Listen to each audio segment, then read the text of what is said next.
Ladies and gentlemen, welcome back to the Crypto News Weekly Roundup. Matt Zahab here along with Rachel Wolfson. We are pumped to be back. We're going to give you some great news this week and we're pumped to get into it. Rachel, how you doing on this lovely afternoon? Yeah, hey Matt, hey guys. Yeah, doing well. I'm back in the Bay Area and ready to talk about the news of the week. Let's jump right into it. Let's This do week, it. not too much super big stuff going around. We'll start with the price action as always because that is what the people want. Bitcoin, ETH, Solana pretty much all stayed the same. ETH is down, give or take around 2% on the week. ETH is up, give or take around 2%. And Bitcoin is up, give or take around 2%. Bitcoin's still at around 60K. ETH still hovering around 2,600 and Solana is still around $1.40 and $1.50. Hopefully these rip, but we are still not there yet. And Bitcoin and ETH, again, got a nice little bump over the last couple of days, both gaining give or take 1%, thanks to Fed Jerome Powell's speech, which will take place at Jackson Hole Symposium. That's going to take place next week, and that will make a big influence on what happens. However, the Fed's battle against inflation still shows progress as equity and gold are starting to get a little bit of momentum and is still outperforming crypto. We need crypto to rip. And Rachel, speaking of gold, just hit an all-time high. Yeah, let's talk about it. So this week we saw Bitcoin, which is hailed as digital gold. It's now 19.8% below its all-time high. However, gold has hit an all-time high this week, so that's been very interesting to watch. With gold ripping and Bitcoin not following suit, the safe haven reserve currency hedge against inflation narrative loses power, unfortunately. But I think we're going to have to wait and see until after the election season for Bitcoin and crypto to touch new highs, so we just have to wait it out. Can't wait. It's got to happen sooner rather than later. Speaking of, again, all the things we care about, we got to jump into Ethereum and Ether. Ether is down 25% since the ETF launch not too long ago, and the supply has actually increased by 60,000. That is 60,500 ETH.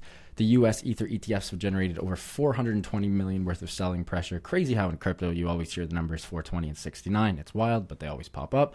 Here we are yet again, and this big influx of Ether supply and the sell-off from the ETF is one of the big reasons why ETH is down 25%, Rachel. Speaking of coins that do not fluctuate at all, we're going to talk about our favorite stablecoin, and that is Tether. Yeah, Matt, let's talk about it. So Tether's USDT is set to launch on the Layer 1 Aptos. Tether said USDT transfers will have gas fees below 1 cent. That's impressive. A closer look at the gas fees for transferring USDT on top networks shows that on Ethereum, the average cost in August was 62 cents per transfer, while on the Tron network, it is typically less than 1 cent per transfer. For USDT transfers on Solana, the cost ranges from around 2 cents to 28 cents. On Aptos, Tether notes that the gas fee would be less than 1 cent. So let's see what happens. That's really interesting news. That's huge news. Stablecoins are so important, integral, and crucial to the Web3 economy, and allowing cheaper gas fees on different chains and becoming more interoperable is great news. We got to keep buzzing on the subject of Tether. Tether will introduce a Dirham-based stablecoin in partnership with the UAE. The Dirham is obviously their currency. Phoenix Group PLC and Greencorn Investments, two UAE-based boutiques and businesses, have partnered with Tether to link the stablecoin to the Dirham. This will be pegged as well, and this is absolutely great news, which will facilitate all of the AED transactions. And again, Dubai is becoming the global hub of crypto. We love to see this.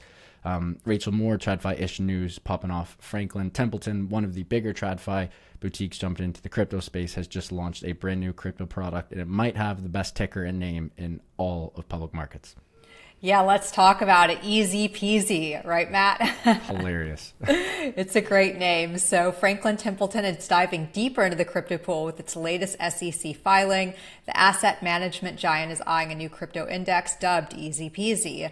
So what sets it apart from regular crypto ETFs? That's the question. Well, Easy Peasy aims to track the CF Institutional Digital Asset Index, starting with the dynamic duo of crypto, Bitcoin, and Ethereum. And Coinbase is set to play the role of custodian. No surprise there. No surprise whatsoever. Going over to some of the political fi stuff, Rachel, the last 4 or 5 weeks you and I have done this, I feel like the political sphere has really been the dominating force of all the weekly roundups we have done. This week, not too much stuff going on. Kamala Harris came out and supports policies to expand the crypto industry. This is great to see. However, it was very vague. And she and the team did say that they're highlighting efforts to court an emergency cryptocurrency industry expanding on all of its influence. A bunch of controversy broke out on X this week because, again, it was pretty wishy-washy and not a whole lot there. But Rachel, I got to get your opinion on this. What do you think is going to happen if Kamala does get in and it's not Trump? For a lot of us, maybe single issue voters who really care about crypto. If Kamala gets in, are we absolutely screwed here? I mean, it's hard to say, but I will say this. I think it's best to have someone in office that has skin in the game, right? That has a crypto portfolio, that has experience with Bitcoin, Ethereum.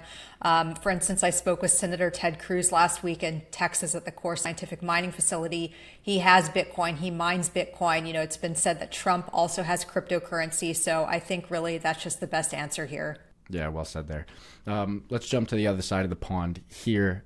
Tron and Justin Sun always, I don't want to say causing problems, but always up to no good and rattling the SEC and all of the regulators. Tron's Sundog meme coin soared. It absolutely ripped. SunPump is the Tron-based version of the one and only Pump.fun. Since its launch on August 15th, Sundog surged, reaching a peak of 325 million. That was in a couple days, folks. That is absolutely bananas. And this program is also boosted by Sun's Meme Ecosystem Boost Incentive Program, a $10 million allocation from Justin Sun and the Tron team. Crazy, crazy news. And yet again, meme coin season continues to go. Rachel, did you dabble at all in this Sundog madness? I did not, Matt. You know me, I'm not. That's a bit too degen for me, but there's lots of sons and dogs being thrown around there. So always crazy, interesting. Crazy. Yeah, Matt. So let's talk about how the SEC rejected the CBOE's 19B4 filings for the Solana ETF. The US SEC turned down the 19B4 applications by CBOE BZX on behalf of two prospective Solana ETF issuers, according to a well-placed source. This came after the agency reiterated its view to issuers that Solana is a security, as the block previously reported. So it looks like Brazil is still the spot if you want to invest in TradFi Solana instruments. That's crazy. I'm a big Sol guy. Everyone knows that. I love Sol. I'm actually wearing the Solana hat right now. It's just backwards, but can't believe you got to go to Brazil to dabble in some TradFi Sol, but c'est la vie. And Rachel, we saved the best for last this week. My favorite news of the week.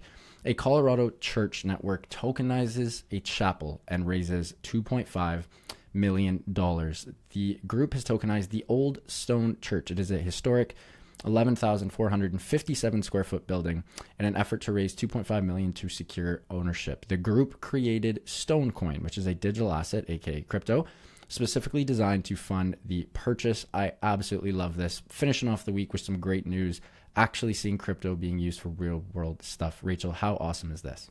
It's very awesome. I think real world asset adoption is just soaring right now, and to see a church being tokenized, I've got to dig more into this. I think next week we'll have a feature that I write for Cryptonews, so let's all stay tuned and find out more about that. I love it. Rachel, what a week. Always love having you on and doing this together. Listeners and viewers, hope you guys had a lovely week ahead. Enjoy your weekend. We'll see you next week, and hopefully some madness goes down. Some madness in the good way, a bunch of green candles, and some fun news to keep us enthused. But Rachel, what an episode. We'll see you on the next one. Yeah, bye guys. Thanks, Matt. See you guys. See ya.